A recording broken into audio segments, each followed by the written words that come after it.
Hello, Shadwell here, ready to talk about the next film in my collection, Shadows in the Storm from 1988. It's the 24th film in the 50 Excellent 80s Films collection, is directed by Terrell Tannen, and stars Ned Beatty and Mia Sara.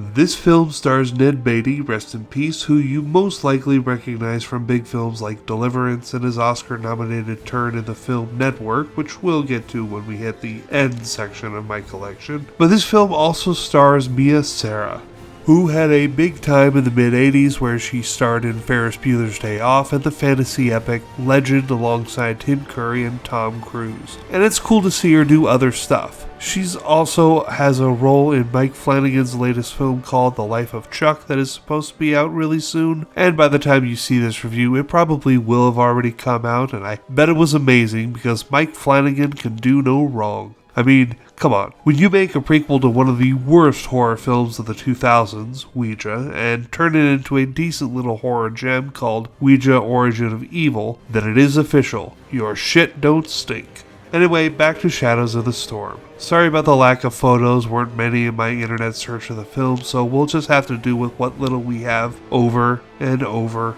and over again.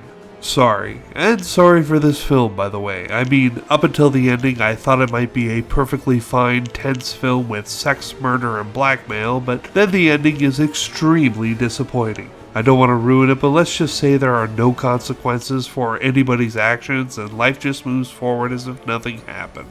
It's a shitty ending. The rest of the movie might be fine, but I can't tell because the audio is so fuzzy that it's hard to hear what anyone is saying at any time, unless they're shouting it. Plus, a lot of scenes happen in a storm, a little on the nose for the title, and those scenes it is really hard to understand what the characters are saying. Again, a modest proposal, Mill Creek. Captions on your 50-pack movies?